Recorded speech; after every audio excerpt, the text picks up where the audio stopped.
This is about the survival of the human race, a sign of the times, an analysis, and a commentary. The continuing Fukushima disaster. About 100 tons of highly radioactive water leaked from one of the hundreds of storage tanks at the devastated Fukushima nuclear plant, its operator has said, calling the leak the worst spill at the plant in 6 months. The operator, the Tokyo Electric Power Company, said the leak supposedly happened far enough from the plant's waterfront that none of the radioactive water was likely to reach the Pacific Ocean, as has happened during some previous spills.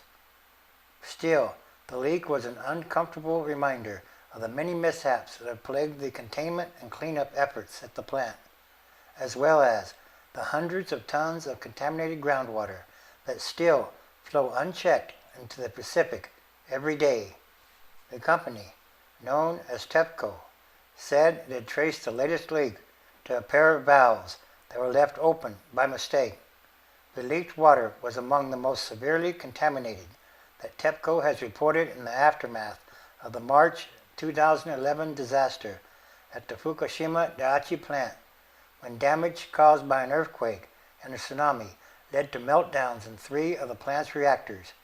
Each liter of the water contained on average 230 million becquerels of particles giving off beta radiation. The company said about half of the particles were likely to be strontium-90, which is readily taken up by the human body in the same way that calcium is, and can cause bone cancer and leukemia. That means the water was about 3.8 million times as contaminated with strontium-90 as the maximum allowed under Japan's safety standards for drinking water. It also showed levels much more radioactive than a worrisome groundwater reading that TEPCO announced earlier this month. That reading, 5 million becquerels of strontium-90 per liter, which was detected at a location closer to the ocean than the latest spill, prompted criticism of TEPCO because the company waited 5 months to report it publicly. Critics have assailed the company since the accident, saying that it has been slow to acknowledge problems at the stricken plant and that it has disclosed too little information about the conditions inside. Even so, the government has left the company largely in charge of the cleanup work there. TEPCO has struggled to deal with the hundreds of tons of groundwater seeping each day into the plant's damaged reactor buildings, where it is contaminated by the melted nuclear reactor cores to keep the radioactive water from running into the Pacific.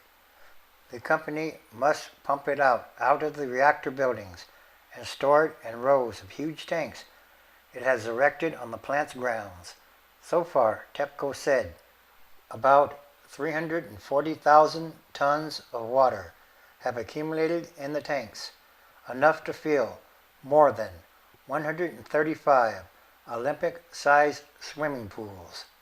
A ton of water is equivalent to approximately 240 gallons.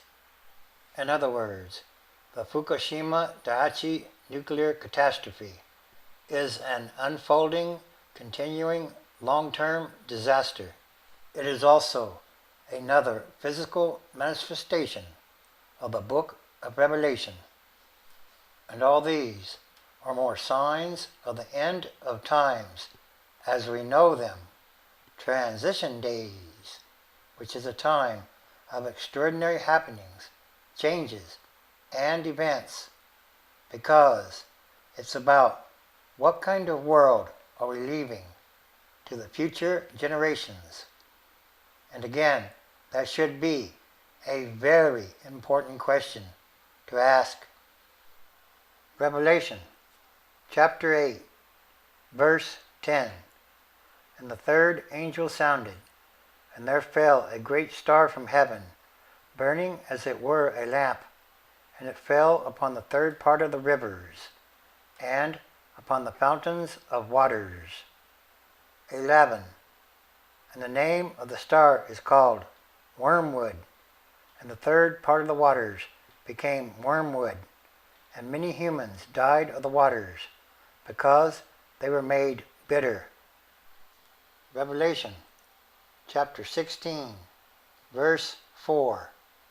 And the third angel poured out his vial upon the rivers and fountains of waters, and they became as blood. 5. And I heard the angel of the waters say, Thou art righteous, O Lord, which art and was and shall be, because thou hast judged thus. 6. For they have shed the blood of saints and prophets, and thou hast given them blood to drink, for they are worthy. 7. And I heard another out of the altar say, Even so, Lord God Almighty, true and righteous are thy judgments. 8. And the fourth angel poured out his vial upon the sun, and power was given unto him to scorch humans with fire. 9. And humans were scorched with great heat, and blasphemed the name of God, which has power over these plagues, and they repented not to give him glory. 10. And the fifth angel poured out his vial upon the seat of the beast, and his kingdom or nation was full of darkness, and they gnawed their tongues for pain. 11. And blasphemed the God of heaven because of their pains and their sores, and repented not of their deeds. 12. And the sixth angel poured out his vial upon the great river Euphrates, and the water thereof was dried up, that the way of the kings or leaders of the east might be prepared.